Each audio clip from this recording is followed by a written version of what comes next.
Bonjour bien-aimés, une fois de plus, je viens encore chez vous avec une autre vidéo. Et aujourd'hui, je veux qu'on puisse explorer un autre thème. Je voudrais qu'on puisse parler de l'unité. Vous savez, dans la Bible, il y a beaucoup de choses qui ont été dites. Il y a des choses qui ont été dites par des gens qui ont été inspirés par Dieu. La Bible dit c'est poussé par l'Esprit que les hommes ont parlé et les femmes, évidemment, on ne veut pas soustraire les femmes de cette grâce, parce que la grâce de Dieu, elle est sur toute chair et n'importe qui peut être saisi par cette grâce pour pouvoir parler de la part de Dieu. Donc j'étais en train de dire que dans la Bible, il y a des choses que les disciples de Jésus ont dit, il y a des choses que les prophètes ont dit, il y a des choses, il y a plusieurs personnes qui ont parlé dans la Bible, mais il y a, j'aime les versions où les paroles, par exemple, de Jésus sont écrites en rouge.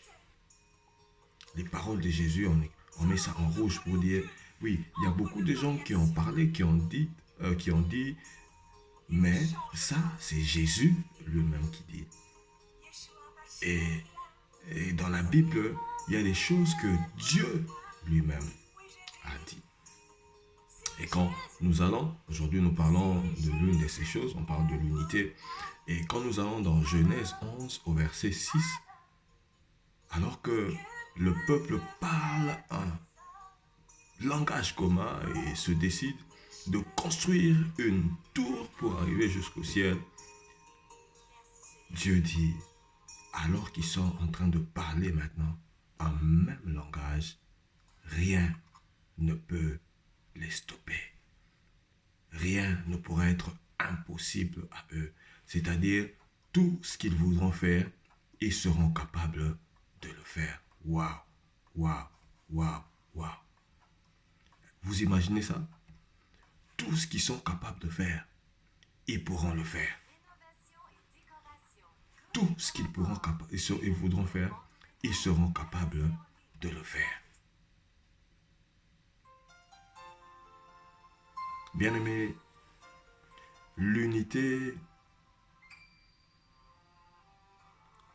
c'est l'un des plus grands miracles. Parce que si Dieu lui-même peut reconnaître que des gens qui sont unis, même Dieu lui-même est incapable de les stopper, ça veut dire que l'unité, c'est quelque chose de fondamental, c'est quelque chose de capital. L'un des grands problèmes que nous avons en Afrique, c'est ça, le problème de l'unité. Nous ne réfléchissons pas en unité. Ces grands esprits comme les Kwame Nkrumah, ces grands visionnaires avaient déjà vu que l'Afrique devait être une pour pouvoir survivre, pour pouvoir gagner sa bataille commune. Évidemment, nos ennemis ont su comment nous diviser, comment nous séparer. Et jusqu'à présent même. Quand tu vas dans mon pays, le Congo, moi je suis du Congo, la RDC, on pense que c'est les problèmes de cette tribu, c'est le problème de cette tribu-là. On n'arrive pas, on n'a pas l'identité commune. On n'a pas l'identité nationale. Voilà les grands défis que les gens comme les Nkrumah avaient. Comment unir des nations alors que au sein de ces nations déjà, il n'y a pas cette notion de nation. Dans la diversité, les gens n'arrivent pas à accepter les autres. Quelqu'un, excusez-moi, se voit plus comme membre d'une tribu quelconque que membre d'une nation. Et à cause de ça, on est divisé. Et quand on va au-delà de ça, on voit même dans nos nations. Parce que, évidemment, si déjà l'identité nationale, le Congo n'a pas une identité nationale, le Muluba pense que le Mukongo a un problème, le Mukongo pense que le Mungala a un problème. Comment alors pouvons-nous parler de l'unité de l'Afrique, par exemple? Quand le Congolais est sûr que son problème, c'est le Rwanda. Le Rwanda pense que son problème, c'est le Burundi. Le mérite des grands esprits, comme les Mao, comme les Mobutu, avec leur histoire controversée, c'est qu'ils ont réussi le pari de l'unité. Celui qui est capable d'unir les gens. Il y a toujours la main de Dieu sur lui pour le protéger. Et moi, je pense même que l'une des choses qui ont enclenché le déclin des gens comme Mobutu, c'est quand lui-même, en tant qu'unificateur, à cause des malaises qu'il y avait politiquement, a décidé de commencer à sacrifier, je ne vais pas entrer dans les détails là, sacrifier certaines tribus, créer des divisions. Parce qu'il y avait des tribus qui ne l'aimaient pas. Sacrifier des gens innocents. Chasser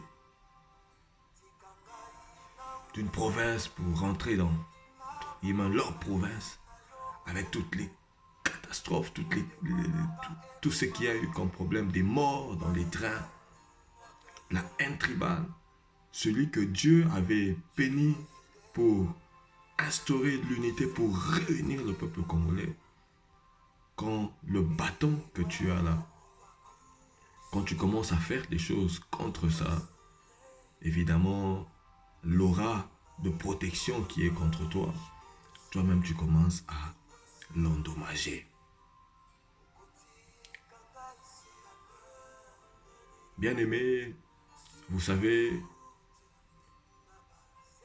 Jésus a dit, les fils du diable sont plus sages que nous. Et Jésus nous apprend une grande leçon ici. Une leçon que nous pouvons tirer du diable. La Bible dit dans Luc 11, 18, c'est la version Louis II, si le diable est divisé lui contre lui-même, comment pourra-t-il subsister? C'est pourquoi nous essayons de chasser les démons, de détruire. Mais nous n'y arrivons pas. Pourquoi? Parce que le royaume du diable, c'est un royaume uni. Au moins, nous pouvons les copier en ça. L'unité qu'ils ont leur permet de subsister, qu'ils soient occultistes, sorciers, whatever. Mais ils ont un seul objectif, nous nuire, et ils sont unis dans cet objectif. Et l'unité cimente leur action et ils sont indestructibles par rapport à ça. Des grands esprits comme les Martin Luther King pouvaient dire we must stand and fight together as brethren or we will die together as sheep. L'unité, commun, communauté, comme un. Nous ne pouvons pas être les mêmes.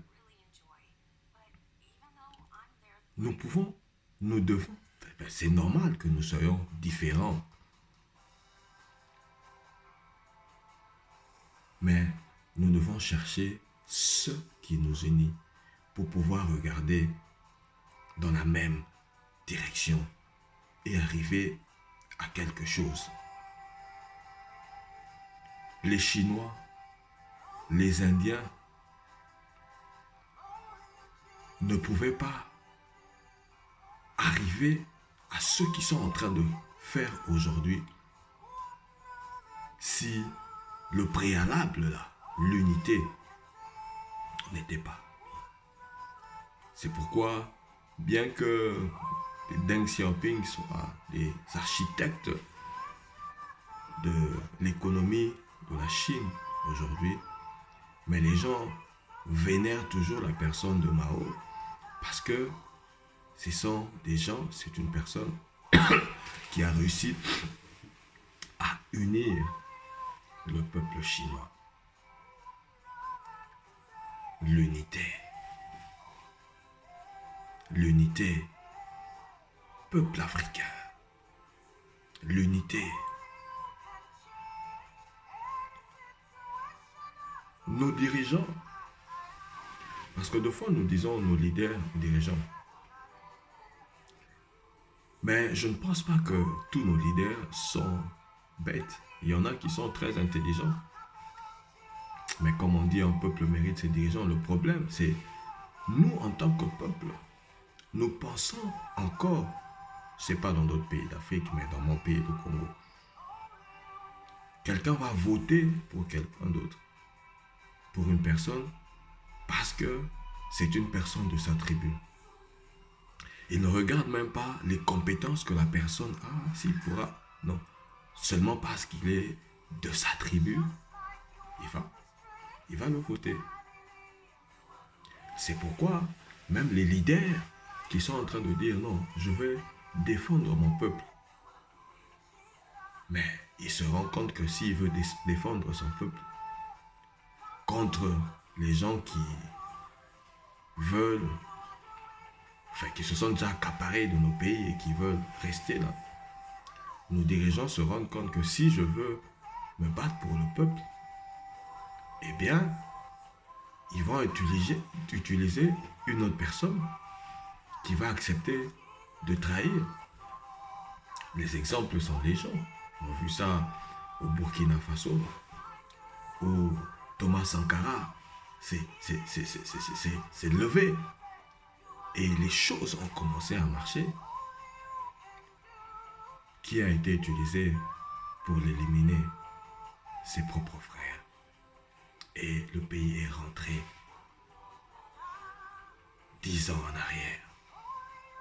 Détruit toutes les réformes. Donc aujourd'hui, nous aussi, en tant que peuple, nous devons comprendre. Nous devons pouvoir regarder dans la même direction afin de pouvoir arriver ensemble. Vous savez, quand je regarde la prophétie d'Ézéchiel, dans Ézéchiel 37, à partir du verset 10, la Bible dit, quand il prophétisa, dernière fois là, la Bible dit, tous ces ossements desséchés qui avaient déjà pris des nerfs et qui avaient déjà formé, la Bible dit, ils viennent ensemble et ils forment une grande armée. Nous avons besoin de la restauration individuelle, en tant qu'individu, en tant que tribu, en tant que nation, en tant que peuple.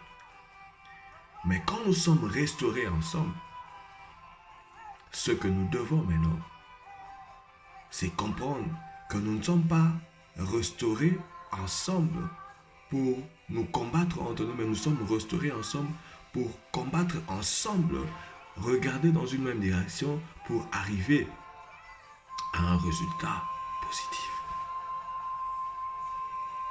La nation d'Israël, combattue, holocauste, beaucoup de choses, ils se sont mis ensemble. Ils ont commencé à attaquer ensemble. Et le résultat est là aujourd'hui. Je pense que, en tant que Congolais, en tant qu'Africains, en tant que peuple noir, il est grand temps que nous puissions embrasser les idéaux des gens comme les Kwame Nkrumah, qui avaient déjà vu avant que l'Afrique ne pouvait pas se lever en étant divisée. Il n'y a aucune communauté, aucune nation, aucun peuple qui peut réussir comme ça. Apprenant du diable. Son royaume reste debout parce qu'il est uni. Regardons dans notre nation, soyons unis et que le Seigneur nous bénisse. Amen.